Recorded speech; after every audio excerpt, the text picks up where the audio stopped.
everyone, and welcome to this month's edition of Conversations with Conexxus. I'm Linda Toth, Managing Director of Conexxus, and with me I have Gray Taylor, our Executive Director. Welcome, Gray. Hey, how you doing, Linda? I'm great. Thank you for being here with me today. Today I wanted to talk about the upcoming NACS Show. So that's going to be happening in Atlanta on October 3rd through the 6th. We will be there. We have a booth. It's booth number B3663.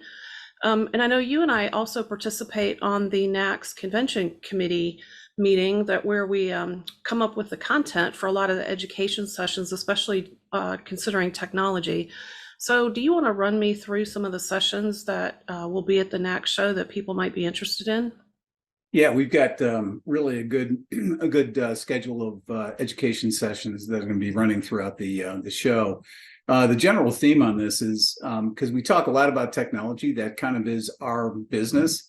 But we've come around to the whole idea of linking this through cultural change, because as we've talked about more and more about innovation in the Innovation Research Committee, what we've identified is without the culture, the digital culture, choosing the right technologies that lead you to the flexibility to innovate is a very difficult thing. You can have a few people in the organization, but if the organization isn't going along with you, innovation then becomes very hard to do, regardless of what you invest in from a tech stack standpoint. So you'll see two sessions on that. One of the guys we've got working on that is a guy named Vish Ganapathy.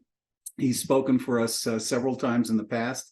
He's currently with Google Consumer Experiences. He's in charge of that consumer retail experience, but he's been with Accenture and IBM as the Chief Technology Officer for retail. So a lot of depth in his observations going over many, many years, and he's always enjoyable to listen to. So the cultural side of that.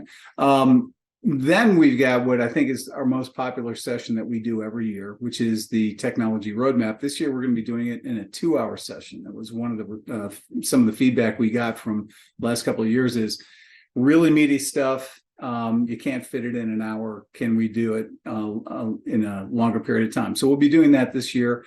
We've got Doug New and Don Emery, who are the leadership on the Innovation Research Committee.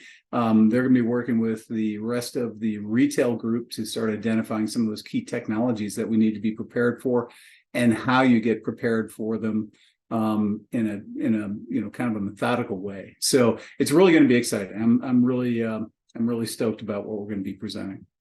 Yeah, the roadmap is always so popular, and this year it is October 5th, bright and early at 8 a.m. So I know a lot of people are looking forward to that session, and you're going to be actually moderating that session along with Doug and Don. So good stuff there. So we will have a booth. Again, it's B3663.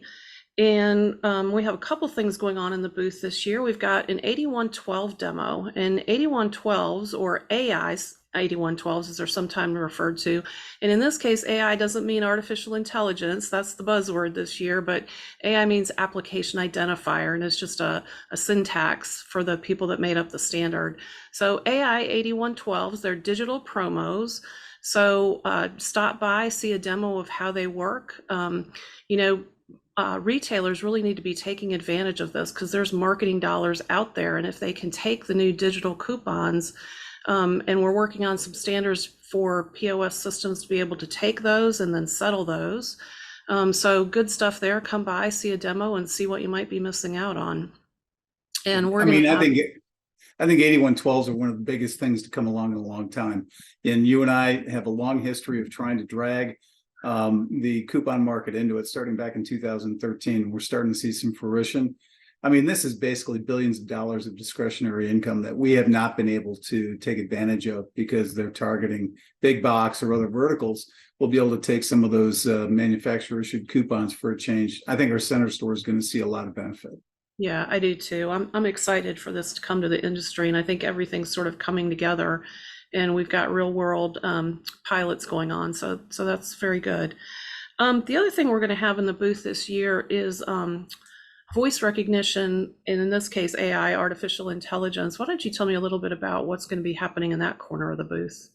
Well, it's really, really novel. I mean, the folks who stopped by the booth last year saw computer vision, which is looking at what's going on in reality and making some sense out of it and doing some actionable response back to the team in the store. AI also includes, from a natural language processing perspective, voice. And so we'll be demonstrating how voice analytics can be used at the point of sale to improve the efficiency of your cashier staff, to reward your cashier staff, to essentially look at them from a promotional standpoint. Are they doing the right job in interacting with the consumer? The other thing, though, is as it goes along, you're seeing a lot of retailers now looking at their stores as media channels. You know, Walmart is famous for this. And the whole idea is, how do we use screens to upsell somebody to a product that's in the store? What voice recognition allows us to do is to record and verify that a cashier actually tried to upsell a product to a consumer. And if you think about the power of that, it's at the point of purchase, and you've got a human being saying, hey, have you thought about buying this, or getting 2 Cokes for $1.50 is, you know, the special this week. That is probably the biggest proof of promotion that a CPG can get. And so that's an opportunity for us to also look into some of those promotional dollars. Really exciting stuff. Hasn't been used very much in the past, but we're starting to see more and more voice recognition show up in QSR drive-through and so forth. But this is a very unique application. Yeah, it looks promising. It looks very interesting. And I think the gamification aspect of that for the cashiers is also quite interesting. You know, sometimes we have a hard time keeping our employees and, you know, keeping them trained and whatnot. So I think this will be really interesting. So again, we'll be in Atlanta October 3rd through the 6th. The expo is actually the 4th through the 6th, and we are in booth B3663. So be sure to stop by and visit with us and check out the demos on 8112s and voice recognition AI. And one last thing, don't forget to stop by the roadmap, because I'm sure that Don Emery will have something very interesting that he's wearing. Yes, absolutely. All right. Well, this wraps it up for this month's edition of Conversations with Conexxus. We'll see you next time. Bye. Cheers.